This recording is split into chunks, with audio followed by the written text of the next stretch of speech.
folks, Ariel over here. Today I'm going to talk about cleaning for a minute, specifically how I clean the floors here in our little shop apartment. There are some things that are slightly less than ideal about temporarily living in a concrete floored steel building that was never built with the intention of it being a home until we get our house built. If you're new, welcome. I'm Ariel with my husband Clay and Burley, who's sleeping on the carpet behind me, and Tana and our cats and our chickens and our ducks. We live in the mountains of Wyoming, and we are building a small house, but it is not done. It is winter outside. It's snowing today. It was about 21 below zero yesterday, and we are currently living in the kind of camping in the end of our shop while we wait for our house to get done, which will get done when we can restart on it in the spring.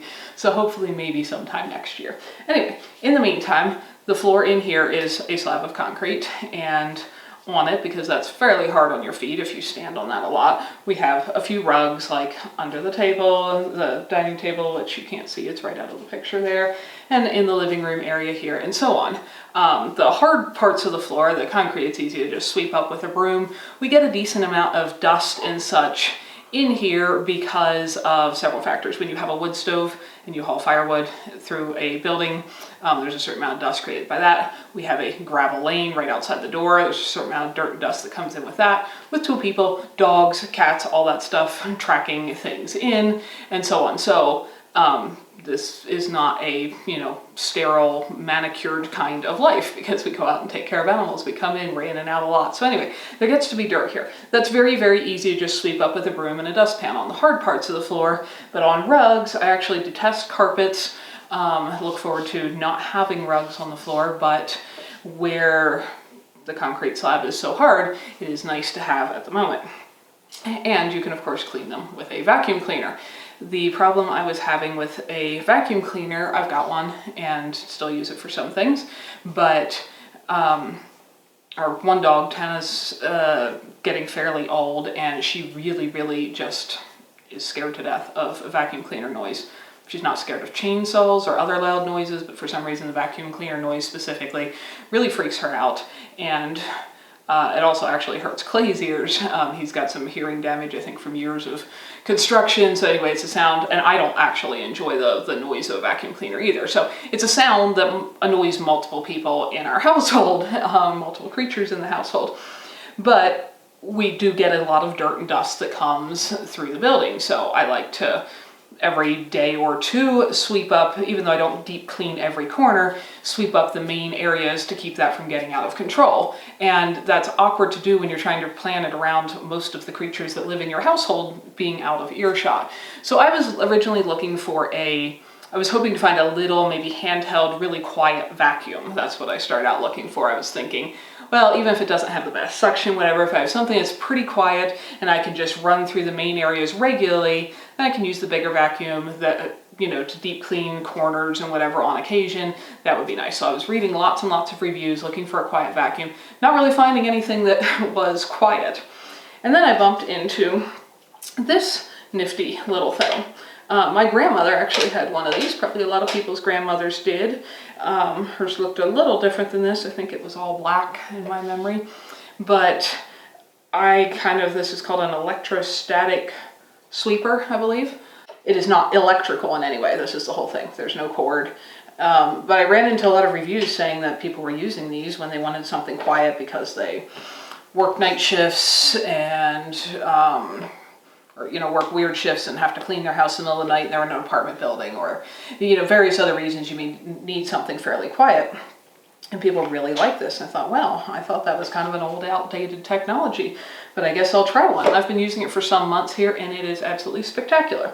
So I like this for many reasons. It's compact. The whole thing is this big. You can fold it up like that and store it in a really skinny space if you want. It will stand up by itself. You don't have to lean it on anything. It won't fall over. It doesn't require electricity, so it works even with no power, like most of our lifestyle things here. Even though we do use electricity for some things, the majority of things we rely on do not require power. And it does a really good job of cleaning. Now, it does not fully replace a vacuum cleaner because it does not have the ability to suck something out of a corner or a crack. So I still have a vacuum cleaner, and every now and then I pull it out and fire it up and suck things out of some corners and so on. So this isn't a full replacement for that, but it does do my every day, every other day, whatever, cleanup of the main area spectacularly well. It showed up in this nice little box, pretty compact, because the handle is in multiple pieces, and so you just have to screw it together. Saw somebody complain about that being difficult, but if you've ever screwed one threaded thing onto another, it took a couple seconds. I did not find that difficult. And it's really easy to use. The bottom of this looks like this. It's empty right now, other than a few fuzzies that have hung out on its corners. It's got this roller brush in the center, and then it's got two pans that catch dirt on each side. They look like this, if I pop them open, which they do with just a little press there. Anyway, that's what it looks like, and what it does is roll across the surface of the floor, and that brush picks things up, and it goes forward and backward. That's why there's two pans, and so it picks things up on either side of it and collects it in the pans. So I'm going to show you how this works on our floors. It seems to work pretty well on every texture of flooring I've used it on. You can use it on a hard floor.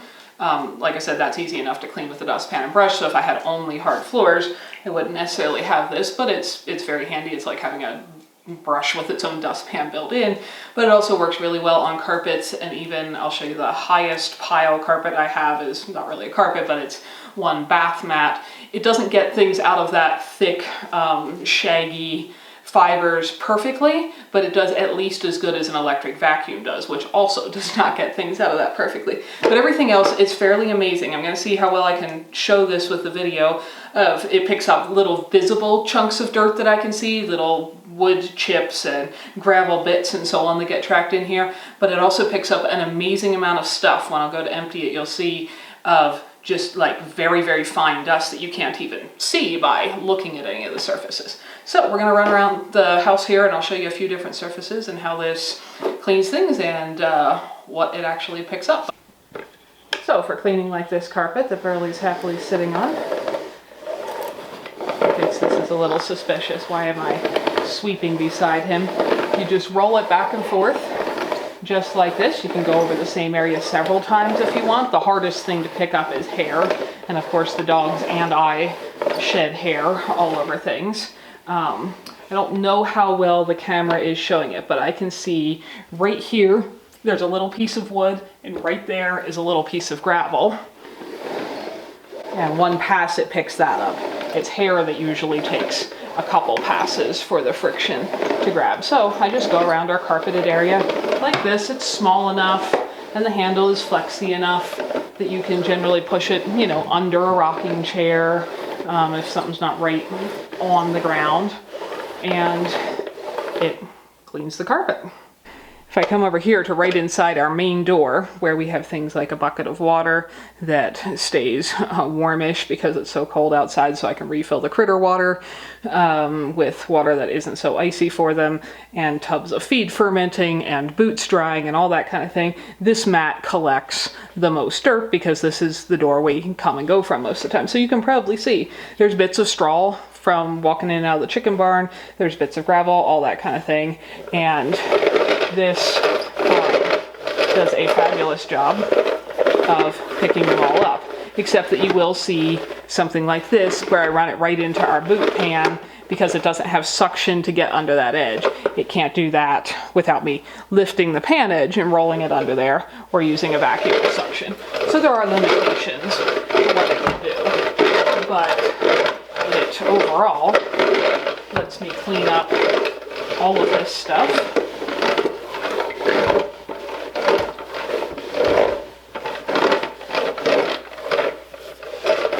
If I pick this pan edge up,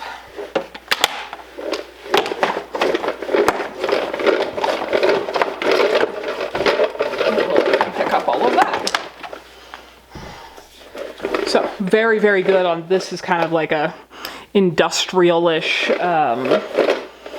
know, carpeting mat texture. It does a really, really great job of picking up everything on that. If I come over here to a different texture of rug that got at a garage sale, I think, and it's been under our dining table.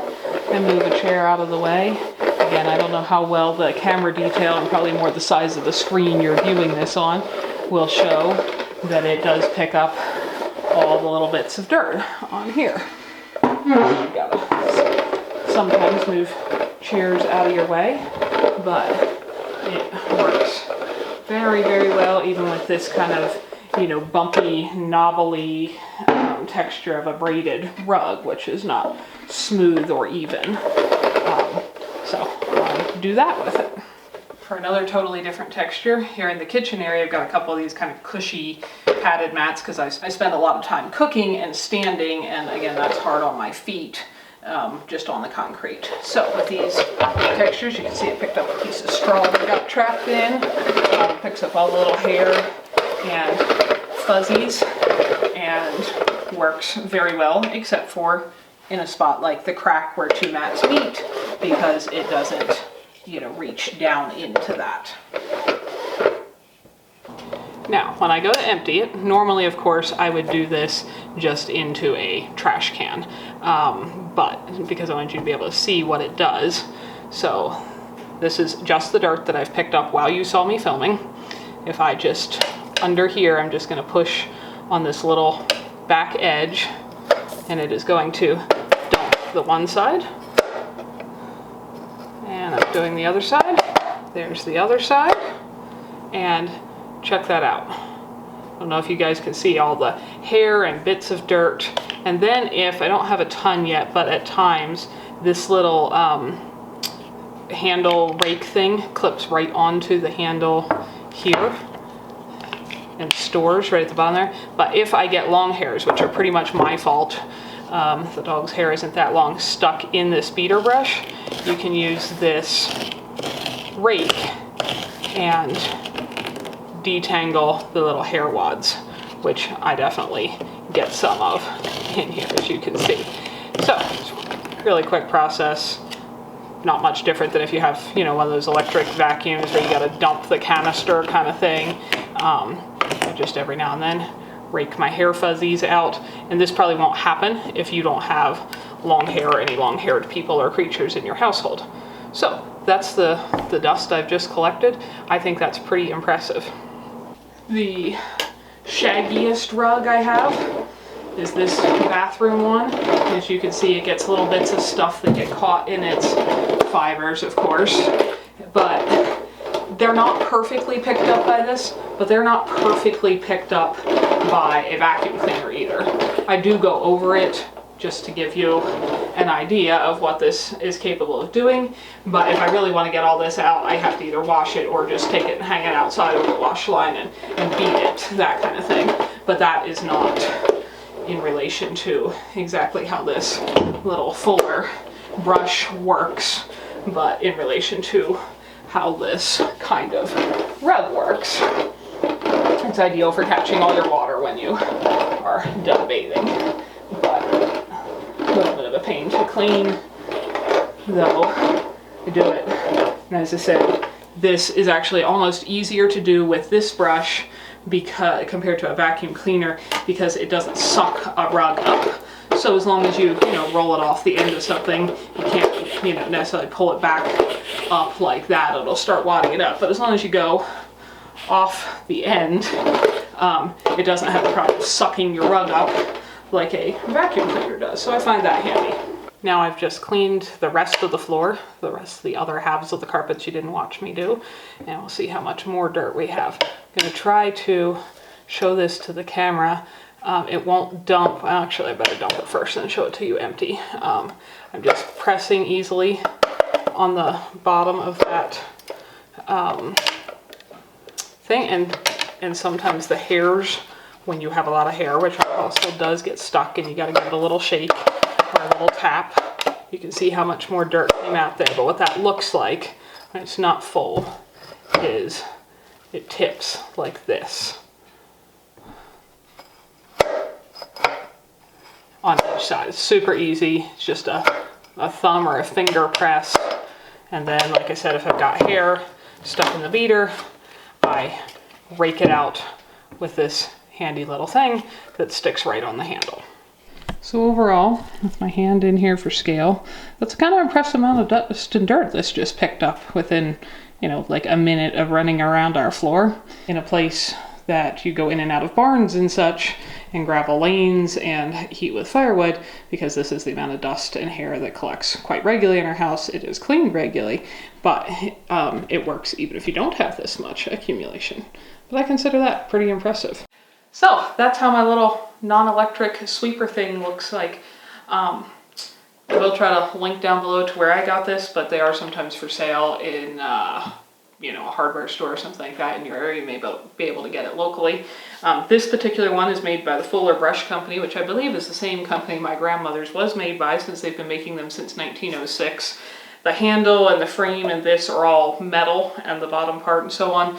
I haven't used any other ones. I did see from some reviews that there are some cheaper ones out there. Not that this is that expensive, but there are some cheaper ones, and some of them are more plasticky and kind of work like they're cheaper.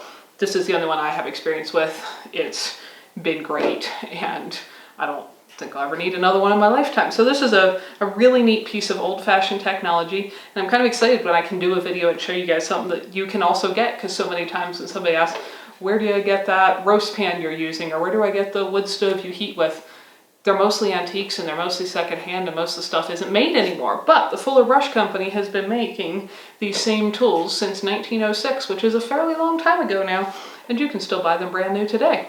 So this is a tool I think we'll use around our homestead for a very, very long time, like probably the rest of our lives in the future. It fits all of the things I like about a tool, in that it's fairly compact, it's fairly simple, it's fairly durable, it's, you know, very long lasting, doesn't require power. All this stuff is important to me. I'm sure we'll keep using it once we move into our house. It's a very useful tool. The Fuller Brush Company doesn't know I exist, but I am a fan of their product, and it is a useful tool. So I thought you should know about it too, because depending on your situation, you might find this really useful. Even if you don't have a homestead or anything like that, I saw lots of people really liked it because they could clean their apartments without disturbing their neighbors, or they could quickly scoop up, you know, a lot of cat litter if they have, you know, litter boxes in the house, that kind of thing. So hopefully that is inspiring if you like to do things in, have simple, useful tools that don't require electricity, that are durable,